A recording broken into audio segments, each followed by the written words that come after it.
biggest factor was like not having any kind of counselor who sort of walked me through what to expect. And not that would have been helpful to have somebody that spoke the language in Italian to explain that to me, but it was more of, how are you doing? Sort of like even just kind of weekly. What would have helped was to have somebody at the school that on a regular basis, whether it's weekly or monthly, would sort of check in with me and say, okay, how are things going? What can we do? How can we help? How can the school help? It really was a sink or swim situation. They didn't have any kind of counseling system to help that. And that, I think, would have helped me get through it a little bit easier.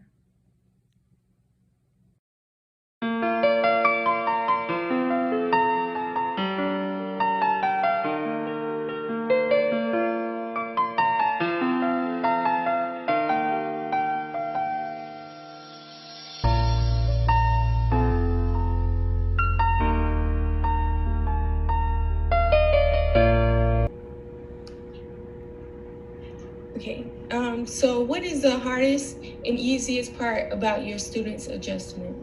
I'm going to say the hardest part is depending on whether there are other students from their same cultural and linguistic background, the hardest part can be loneliness. And I've seen that many, many times. Students who are the only one who speak their language, who are from their culture. And I just had the most heartbreaking example once. I had this student from Korea, because we have a lot of people who come to the University of Illinois as graduate students, and they bring their children with them, and they're all excited to get a year or two to improve their English and so on. And he wrote in his journal that before coming to the United States, he was so excited. He thought his English was great. He couldn't wait to have lots of American friends. And he said, my English is not great. Nobody understands me, and I don't have any friends. And you read that, and it's just heartbreaking. And that is the most difficult thing, I think, for even the kids who have a community of others who speak their same language. Middle school students want to fit in, and knowing that as they walk through the hallways, some kids see them as others. There's this nearly universal reaction of people feeling upset if others are speaking a language they don't understand in their presence. And then there's racism that many of our students deal with. And for some of them, they did not deal with racism in their home country. And so, it's that social isolation and stigmatization that I think is most difficult.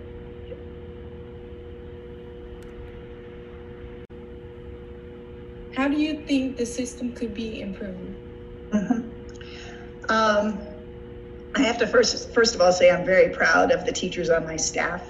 They, making sure that they are including and effectively teaching multilingual language learners is at the front of their minds. Most of the time. And so I am really proud of how far we've come as a staff. And our principal is very much a big part of that. That is something she puts out there all the time.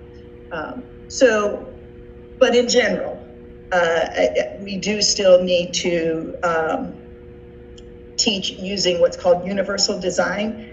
I don't know how widely that term is used, whether that's a term that's familiar to you. So the idea being that you don't just create special adaptations and accommodations for students who are not part of the mainstream in some way, but you make your mainstream plans, physical building plans,